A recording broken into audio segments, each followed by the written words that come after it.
like, I could do that. So I tried it, and I was terrible at it. I didn't like the idea of walking. I was too competitive for that. Too much of a waste of time. I didn't want people to see me walking out there when I was in running gears.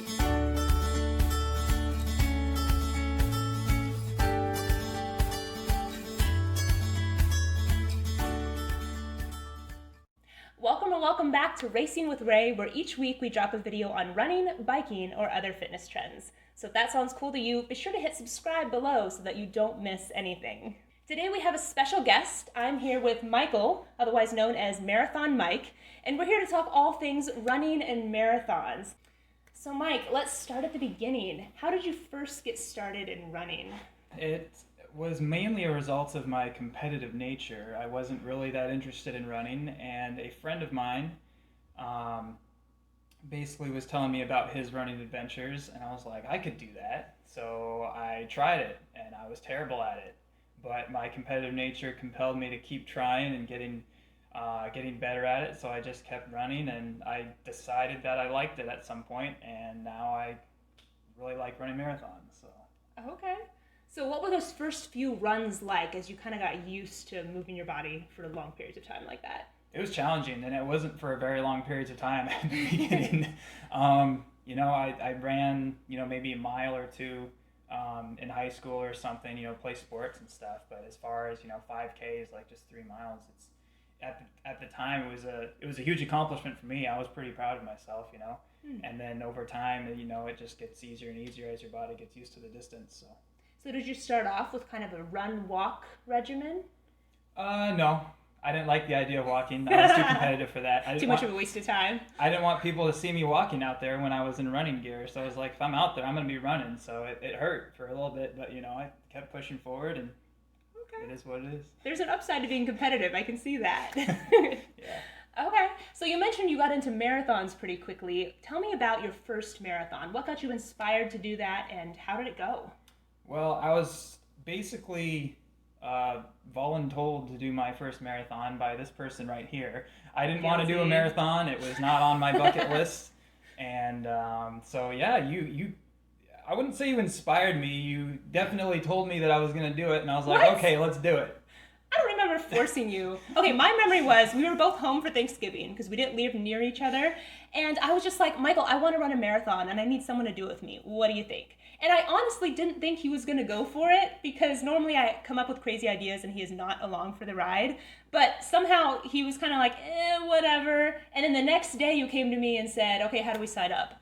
And I was shocked. My jaw dropped. I'm like, wait, what? You really want to do it? That sounds about right. We'll go with their side of the story. What, do you remember differently? No, that's right. That's right. Okay. So that first marathon, do you want to tell us which one it was and how that went? Yeah. So was it your best marathon ever? No, it was terrible. I hate it. Well, I liked it when it was over. I'll say that much.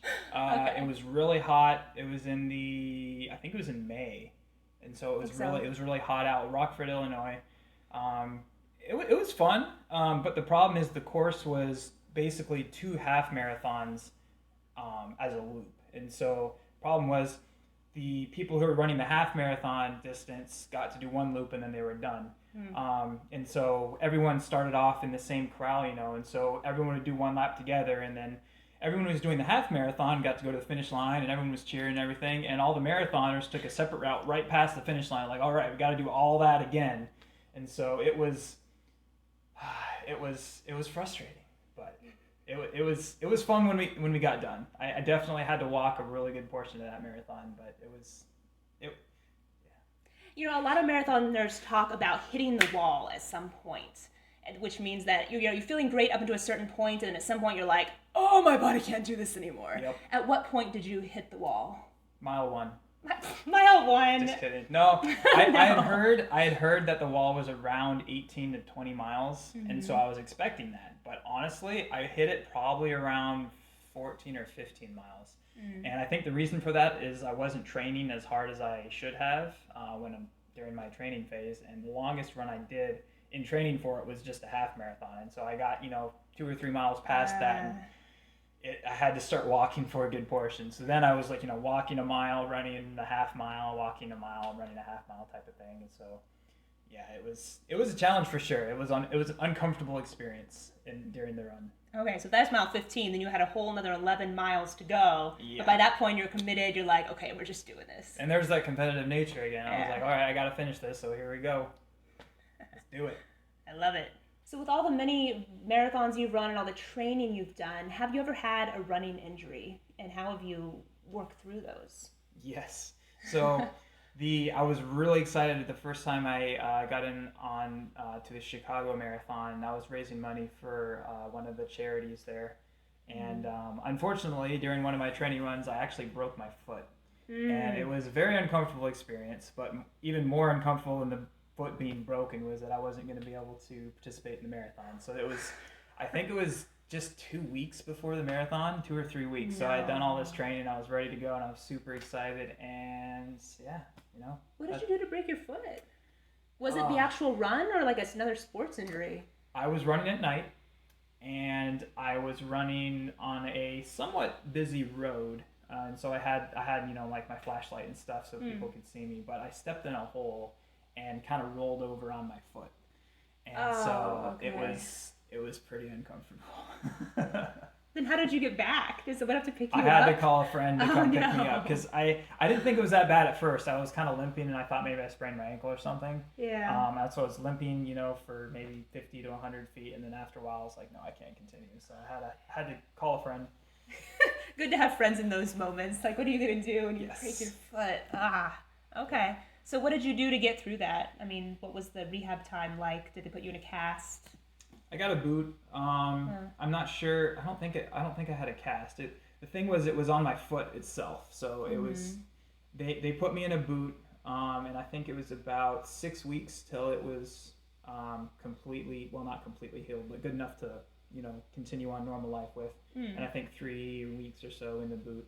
And so yeah, it was just a lot of rest. I couldn't go to work with that, and so I just sat at home, binge watched TV shows. I mean. I tried to make the best out of a bad situation, and it was kind of fun, but obviously I couldn't run the marathon. So yeah, so that sounds like the worst running injury ever. Have you had other, like, what you might call niggles or pains that maybe don't sideline you from an entire race, but like they bother you doing runs? How do you cope with that? For sure. I think for me, I read somewhere that the best thing you can do is know the difference between pain and discomfort, because obviously you're going to be uncomfortable if you're going to be training for a run. The only way to get better is to push your body to a place where it's completely uncomfortable, and push your limits so that you can get better. The difference comes in if there's like a sharp pain in your leg or your knee or something like that. If you feel something like that, it's probably best to stop and just at least assess the situation and see what it is. If you've had the same type of injury before and you can push through it, then that's one thing. But especially if you haven't felt that type of pain before, you don't want to risk an even long-term injury by pushing through it. So I've definitely had some times in my training where I felt those sharp pains or something I wasn't really comfortable with continuing, and so I'll take like a week break or something like that, and then slowly get back into it to see if it's better. And usually it gets better after a little bit. So.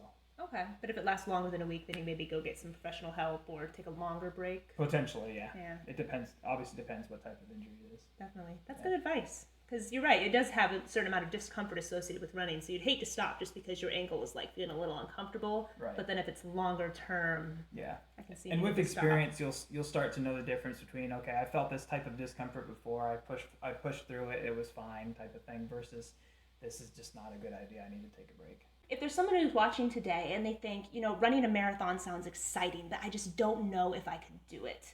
I've never run that far before. I've only run a couple miles or not at all. But how could I possibly do this?